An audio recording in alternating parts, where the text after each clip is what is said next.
Media మిత్రులందరికీ కూడా నమస్కారం. నాతో పాటుగా మా రాష్ట్ర కిసాన్ కాంగ్రెస్ వైస్ చైర్మన్ ఆదిరెడ్డి గారు,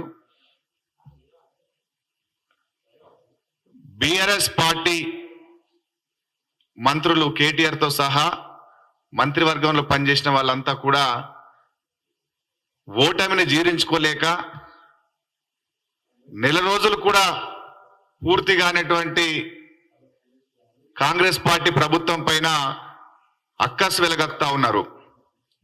ఓటమిని జీర్ణించుకోలేక ఏది పడితే అది మాట్లాడుతున్నటువంటి పరిస్థితి ఉన్నది.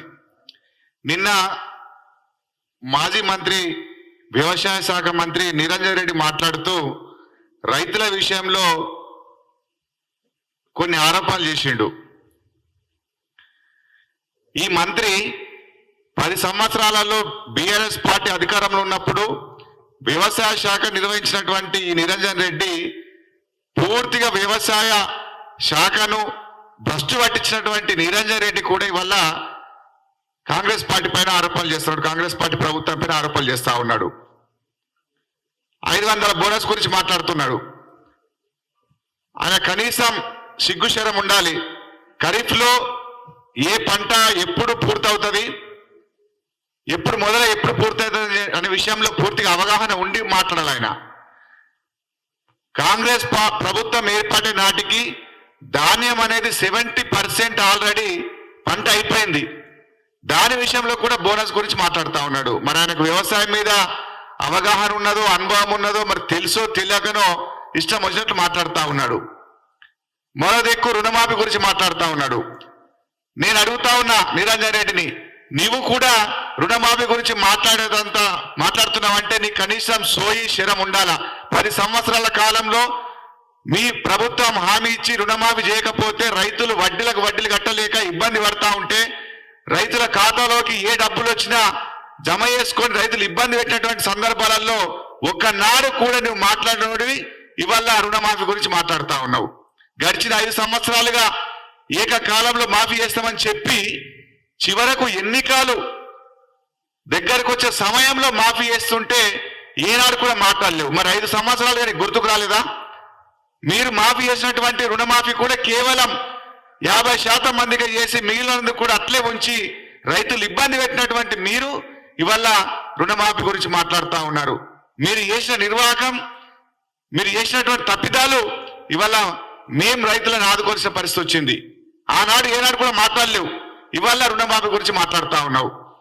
ఒక వ్యవసాయ శాఖ మంత్రిగా రాష్ట్రంలో రైతులను ఆదుకోవాల్సింది పోయి, రాష్ట్రంలో రైతులు ఎక్కడన్నా కష్టాలు పడితే నష్టాలు పడితే వాళ్ళ తరపున నువ్వు మాట్లాడాల్సింది పోయి ఏనాడు కూడా నీ 5 ఏళ్ల కాలంలో గడిచిన 5 సంవత్సరాల్లో ఎక్కడ కూడా మాట్లాడలేవు. రాష్ట్రంలో విపరీతంగా వర్షాలు పడి పంట నష్టపోతే ఏ ఒక్కనాడు కూడా పంట నష్టం గురించి మాట్లాడలేదు. పంట నష్టం ఇప్పించినటువంటి పాపన పోలేదు.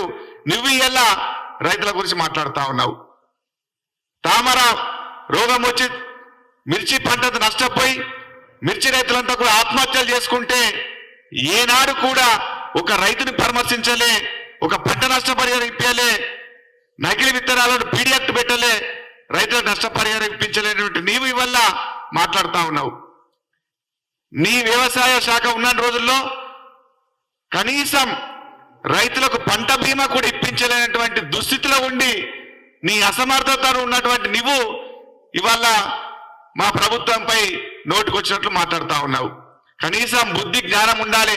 వ్యవసాయ శాఖ మంత్రిగా నువ్వు ఉన్న రోజులలో ఏ రకంగా రైతుల తరపున మాట్లాడినావు, ఏ రకంగా రైతులకు మేలు చేసినావనేటువంటి కొంచెం ఆలోచించుకొని మాట్లాడాలా. ఇవాళ రైతు బంధు అని చెప్తా ఉన్నావు. నువ్వు రైతు బంధు గురించి మాట్లాడుతున్నప్పుడు ఎన్నికలు వస్తే నీకు తెలుసు.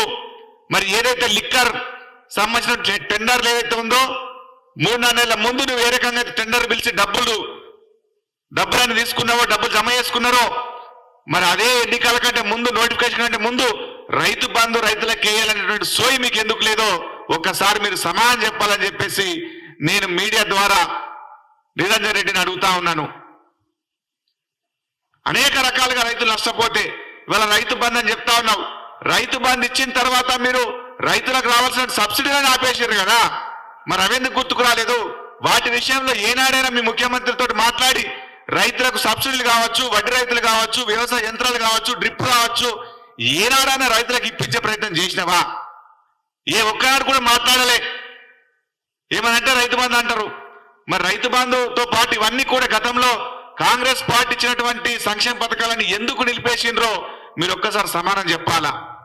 ఇవాళ మాట్లాడితే కాంగ్రెస్ పార్టీ రైతులకు అన్యాయం చేసింది, రైతులకు క్షేమపణ చెప్పాలంట. రైతులను ముంచింది మీరు. రైతులకు రుణమాఫీ చేస్తామని చేయక రైతులను వడ్డీ బారిన పడేసింది మీరు. ఏకకాలంలో దేశవ్యాప్తంగా రైతులకు రుణమాఫీ చేసినటువంటి చరిత్ర కాంగ్రెస్ పార్టీది.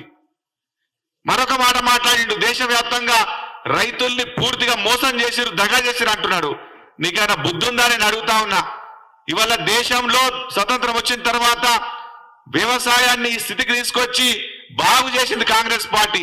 ఈ దేశంలో వ్యవసాయానికి సాగునీరు అందించడం కోసం దేశంలోనే కాదు తెలంగాణలో సహా ప్రాజెక్టులు నిర్మించి నీరు అందించినటువంటి ఘనమైన చరిత్ర కాంగ్రెస్ పార్టీది. అది తెలియాలా నీకు? ఏది పడితే అది మాట్లాడుతూ బట్టగాల్సి మీద వచ్చినటువంటి ప్రయత్నం నిరంజన్ రెడ్డి చేస్తుండు.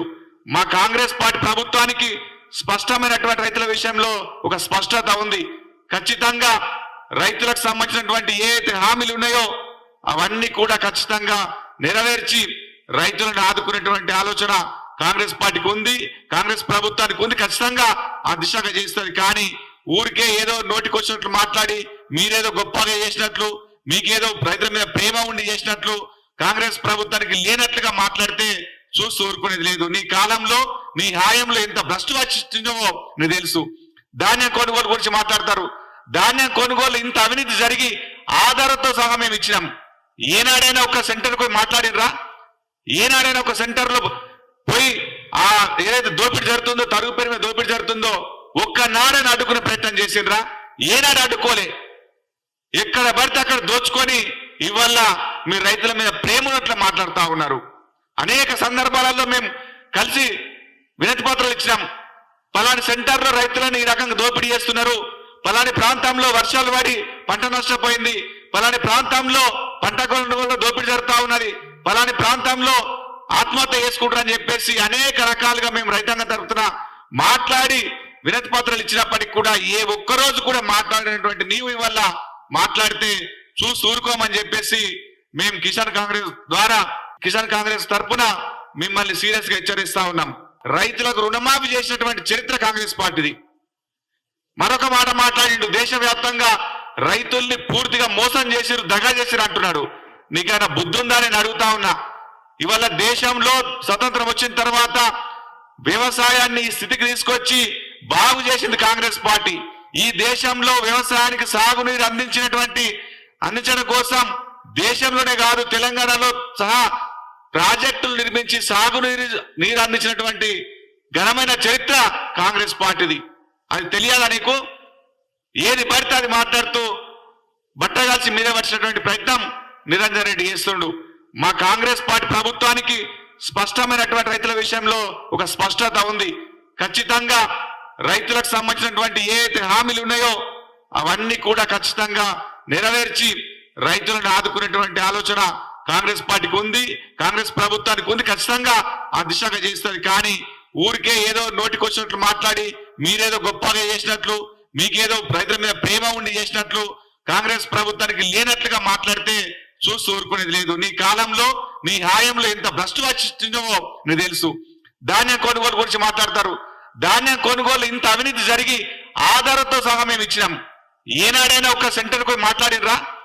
ఏనాడైనా ఒక సెంటర్ లో పోయి ఆ ఏదైతే దోపిడీ జరుగుతుందో, తరుగు పేరు మీద దోపిడీ జరుగుతుందో ఒక్కనాడైనా అడ్డుకునే ప్రయత్నం చేసిండ్రా? ఏనాడు అడ్డుకోలే. ఎక్కడ పడితే అక్కడ దోచుకొని ఇవాళ మీరు రైతుల మీద ప్రేమ ఉన్నట్లు మాట్లాడుతూ ఉన్నారు. అనేక సందర్భాలలో మేము కలిసి వినతి పత్రాలు ఇచ్చినాం. పలాని సెంటర్లో రైతులను ఈ రకంగా దోపిడీ చేస్తున్నారు, పలాని ప్రాంతంలో వర్షాలు పడి పంట నష్టపోయింది, పలాని ప్రాంతంలో పంట కొనుగోలులో దోపిడీ జరుగుతూ ఉన్నది, పలాని ప్రాంతంలో ఆత్మహత్య చేసుకుంటారని చెప్పేసి అనేక రకాలుగా మేము రైతాంగం తరపున మాట్లాడి వినతి పత్రాలు ఇచ్చినప్పటికీ కూడా ఏ ఒక్కరోజు కూడా మాట్లాడినటువంటి నీవు ఇవల్ల మాట్లాడితే చూసి ఊరుకోమని చెప్పేసి మేము కిసాన్ కాంగ్రెస్